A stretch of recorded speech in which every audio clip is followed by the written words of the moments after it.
Welcome back, friends. Welcome back to the Homestead. We're in the Situation Room. The new gardening season is just about to start. And before you get into your gardening season, it's really important to plan ahead. This is the third video in my series about planning. And in this video, I'm going to cover these things. The importance of planning, why do we plan, assessing yourself really, understanding your strengths and your weaknesses, assessing your space, selecting the vegetables, crop rotation and companion planting, garden layout and design, seasonal planning, watering and irrigation, soil preparation and maintenance, pest and disease management, harvesting and storage. Okay, so they're the things that we need to cover in this video. There's a lot to get to squeeze in, but it's a real deep dive into planning. As I said, this is the third video in the series. There is a video about the methodology of planning, my kind of approach. I've then done a video about the most effective way to space your plants within a bed. So it's a look at planning in deep detail, specifically about the beds and how and why we space things the way we do. And then in this video, I'm going to kind of cover, in a broad sense, everything that you need to consider for planning ahead. So the first thing we need to look at is really the importance of planning. Why do we plan? There's a saying, fail to plan, plan to fail. Lots of things happen, lots of curveballs come up in life that we can't plan for, we can't kind of prepare for, particularly with gardening. We've got no control over the weather, for instance. But we can have some kind of idea of how we might want to respond to those situations. And we can put things in place that prepare for the worst case scenario, as it were. Not that this is a video about doom and gloom.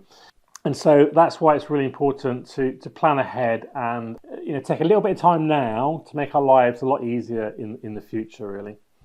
Because as I said in the first video, one of my core rules is about having fun. Gardening is about having that time outdoors and fun, and not letting the garden be your master. You be the master over the garden, because that is what happens. So many times I hear, "Oh, my garden has become so overwhelming," and when we look at deep dive into it, there's no really planning ahead.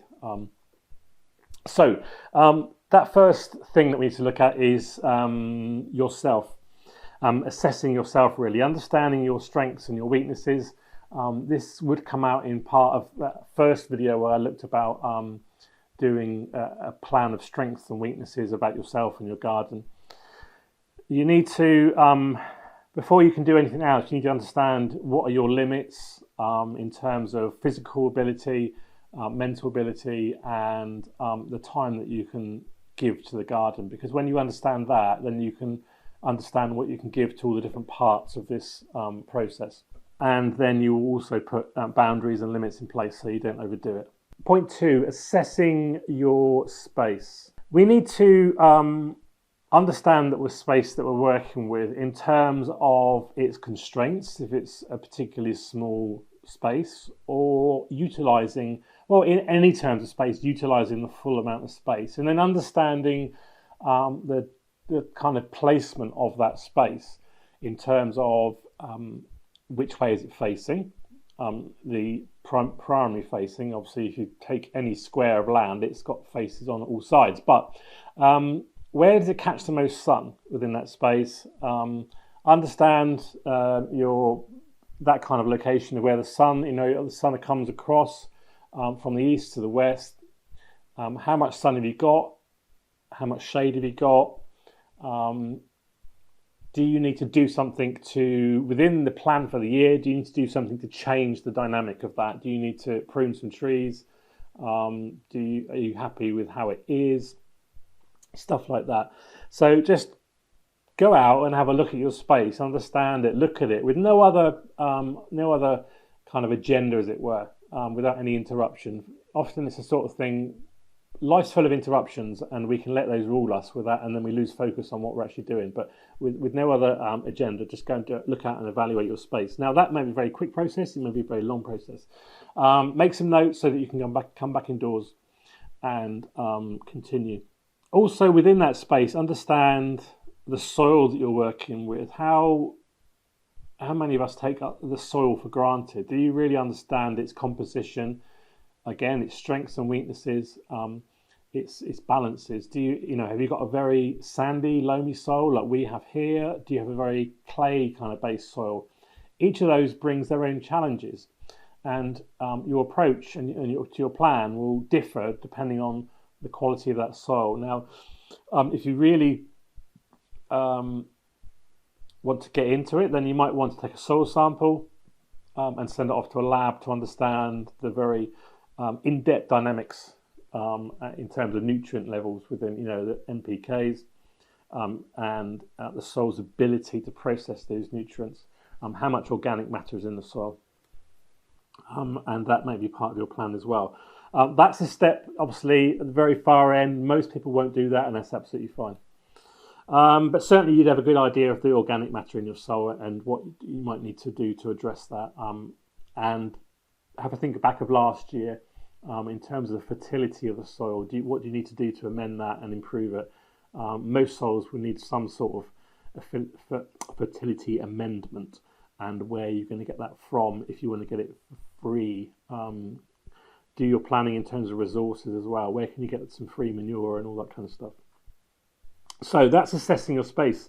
Selecting the vegetables. And I should add that all of these points, I could probably do a separate video on, but we're just going to go, talk about each point so you've got a good idea about it, and it's something I think, oh yeah, I must remember that. So selecting vegetables, understand where you are in the world in terms of that will affect the temperatures. Obviously, first thing people think of is the temperatures, but also the lights. As you know, we have a very challenging climate here. If I look outside now, it's snow on the ground, it's -5 or whatever. That's a mild day for February. But this kind of temperature, certainly with frosts, everyone talks about frosts, could continue right through till June. So we need to keep that in mind. So in that context, we've got plenty of light come June. In fact, we'll have plenty of light by the end of February, but we won't have the temperatures.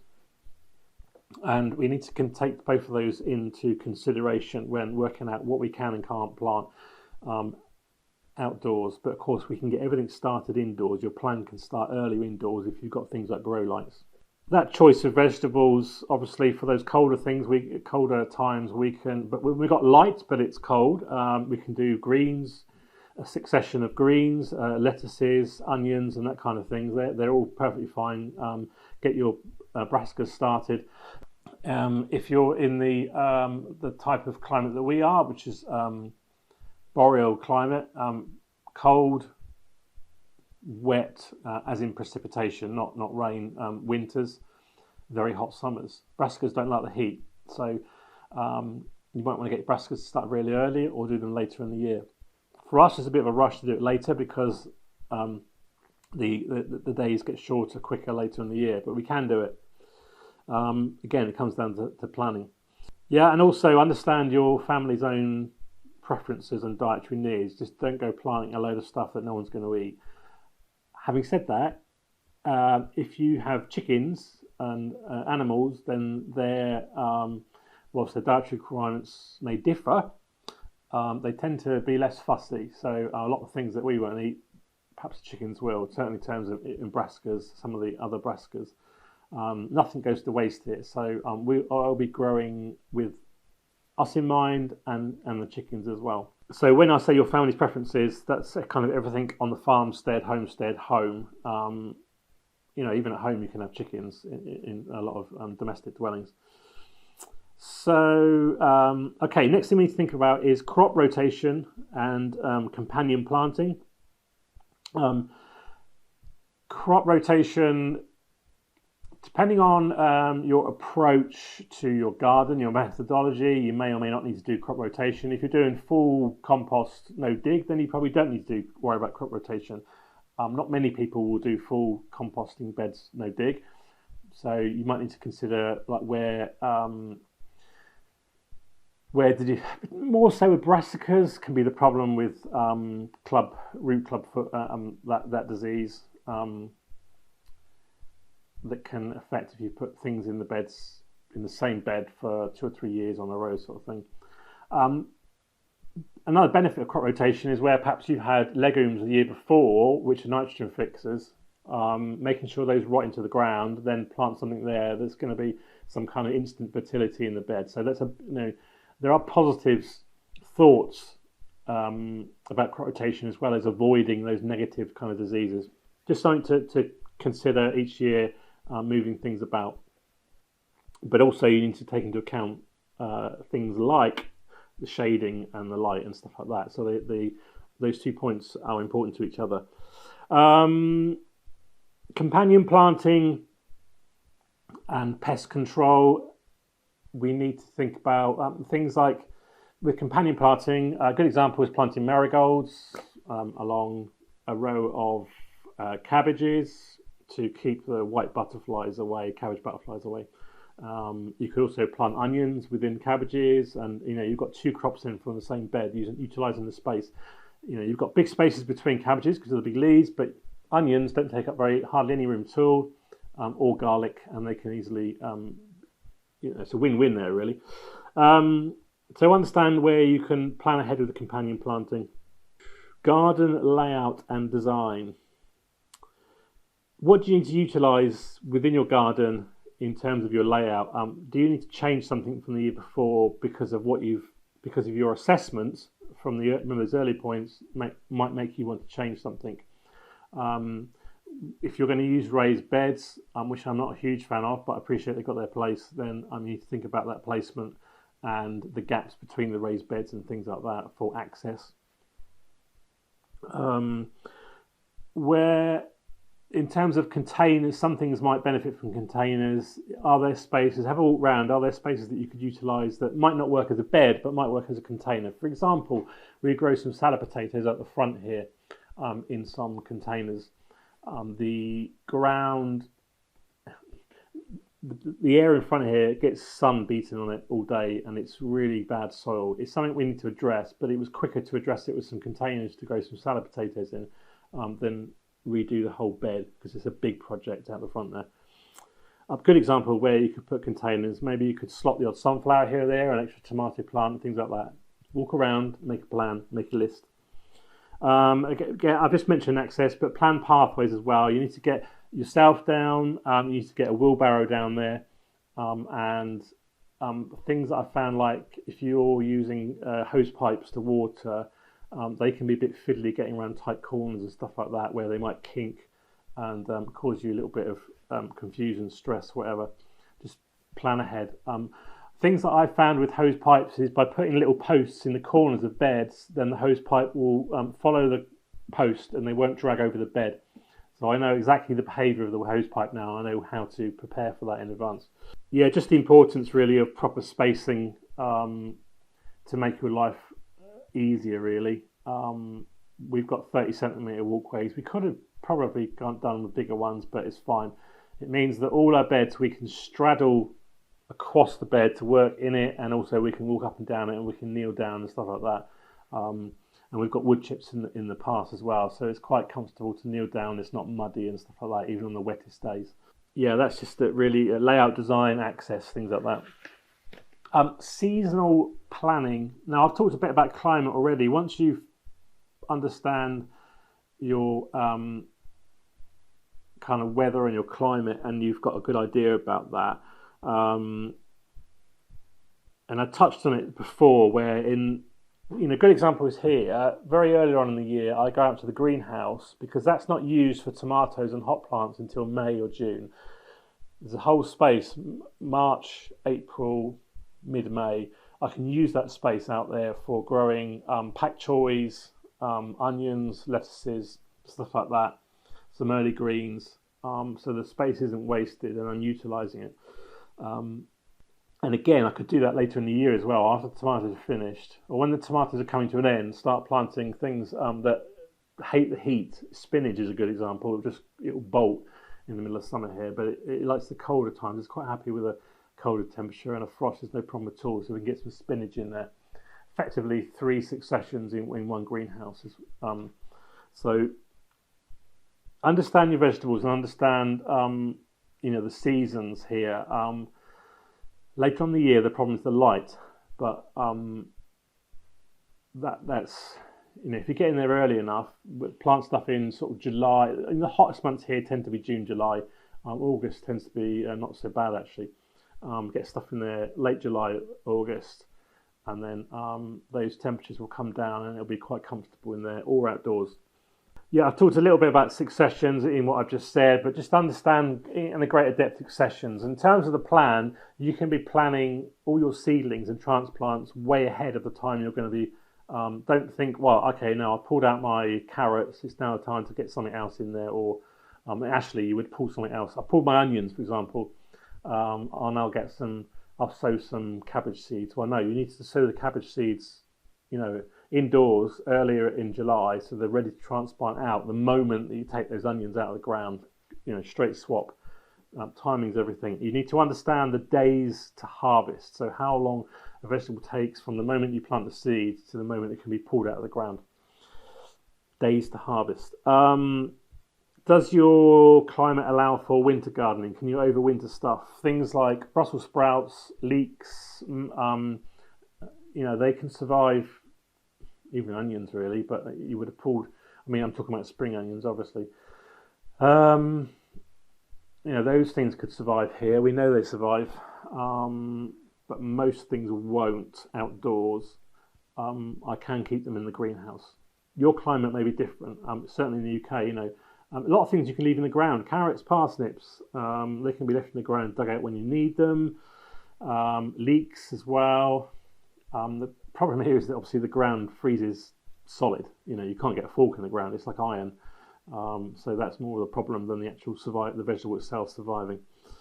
But there are considerations for your climate that you might be able to garden throughout winter. But again, you need to plan that ahead because a lot of those things will need to get planted in summer, so they're ready for winter. Even in the southern climates of the UK, you could do extra successions of potatoes. Super earlies, and then main crop, and then a later crop. Watering and irrigation. You need to determine the water needs for your garden and how you're going to get that water to there. Water is an expensive commodity now, a precious commodity. We're very fortunate that we live next to a lake, but we haven't utilised that lake despite being here for 5 years. Only last year, when we simply didn't have enough rain falling earlier in the year. Later in the year, it's not so much a problem.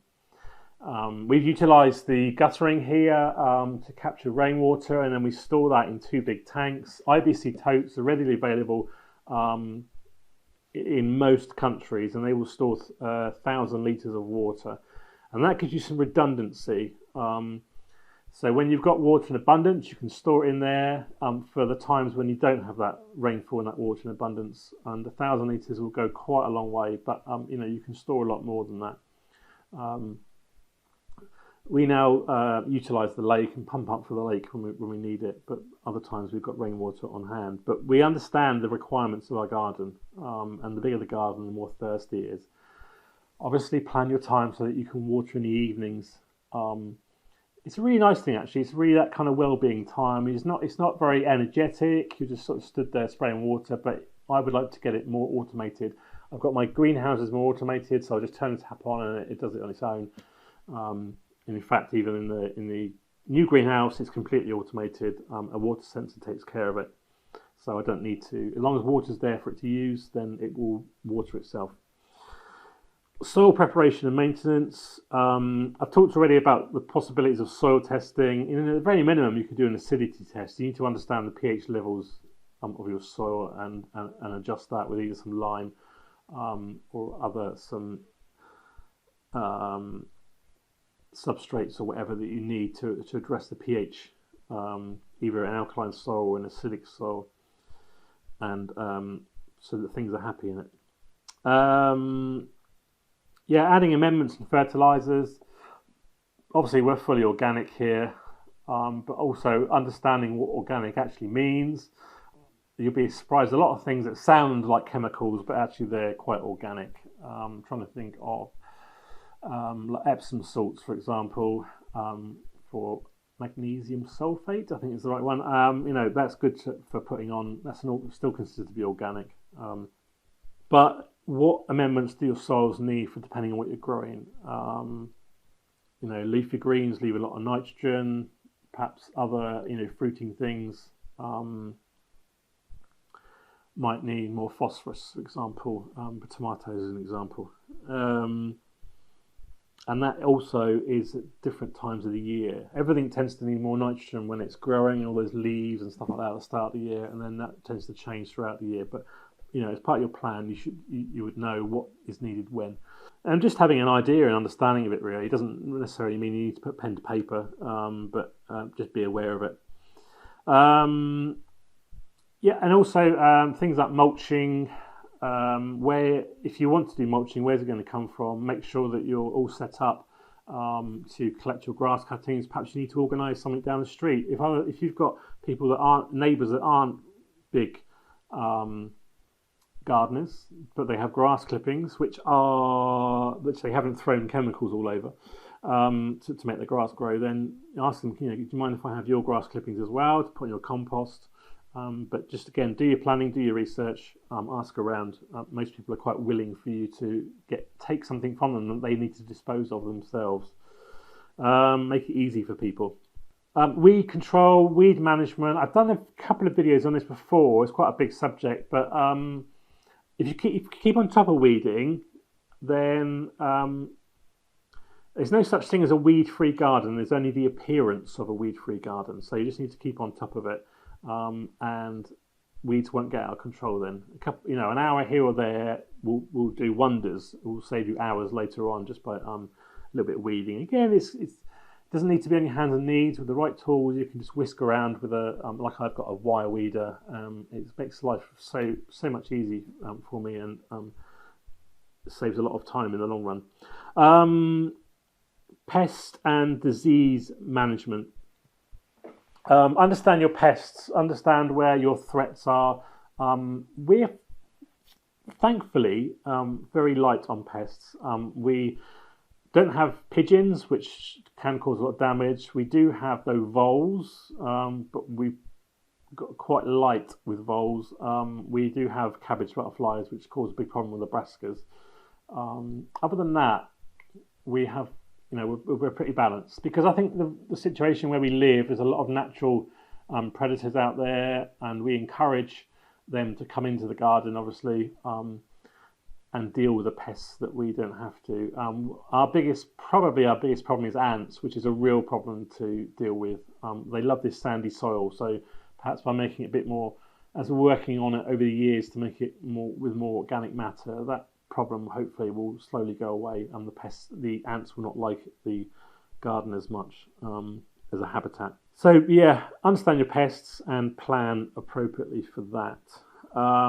So the last point is harvesting and storage. Knowing and understanding and planning when to harvest your vegetables at the optimum time, because we want to get that extra succession of food in the ground. You don't want to keep things hanging around, but equally you need to plan ahead for storage. How are you going to process? It's lovely picking stuff up on a daily basis to eat, and that's wonderful. The kind of grazing, literal grazing like peas or pod, but also for food and to cook meals. But when it comes to longer term storage, how are you going to store all that food? Have you got room in your freezer? Have you managed your freezer correctly? Have you planned that space in the freezer? Are you going to be canning stuff in jars and preserving it on a longer term basis? Have you made that time available during the harvest season to do all that work? Obviously, the kitchen's a lot busier when we're processing all that food in the harvest time, which tends to be obviously August, around there. So we need to think ahead about making sure we've got the right, we've always got plenty of gas on hand, but for the cooker, obviously, is going to be used more during that time because we won't be using wood stove. Maybe this year we'll be able to do more stuff outdoors, I don't know, but it all requires thinking through and planning, and not to have an emergency. A lack of planning on your part doesn't create an emergency on my part. So make sure when it comes to harvesting and storage, you've got everything in place, because they that storage of the food is going to see through the leaner times in the future. Making sure that you harvest correctly, causing the minimum amount of damage to the vegetable itself, making sure you've got the right tools and they're ready to go, and the minimal damage to the soil as well, minimum disturbance. And then obviously things, making sure that if you're canning, make sure you've got plenty of jars in place and Ziploc bags and stuff like that that can be used in the freezer and all those kind of things, making sure it's all ready ahead of time, not kind of panicking at the time because you haven't got the right stuff, or phoning around to organise jars and making runs to the city. It just brings stress to your life when you could have planned earlier, really, and just enjoyed the time and enjoyed what was going on. So that's my key points in terms of planning. It's been a long video, I appreciate that. It's been a lot to get through, but I did say it was kind of a deep dive into planning and getting ready for the growing season. I do encourage you to start planning. It might seem a bit daunting at first, but take it in bite-sized chunks. Break it down like I've done in these points here. I will make these points available in the description below as a PDF, which you can download, and then you can put your own notes on and stuff like that, if that's helpful. Work with other people as well. Make it a fun thing. Make sure you start with a cup of tea and a cup of coffee. Invite a couple of friends around if they're doing their planning as well. Bounce ideas off each other. They might think of something that you've forgotten, and vice versa. So that's really quite helpful. Is doing stuff in a group. I would encourage that as well. I hope you found the video. I know it's been long, but I hope you found it really useful. If you did, then there's plenty of other videos on our channel which you will find of equal use. Go back and check these other 2 videos that I mentioned, that if you've not seen them already, links will be in the description below. If you have enjoyed it and there's anything that you think I've forgotten, do let me know in the comments below. I do love to read all your comments and try to respond to them all as well. Thanks for watching, and have a fantastic growing season. I look forward to seeing you in another video very soon. Bye for now.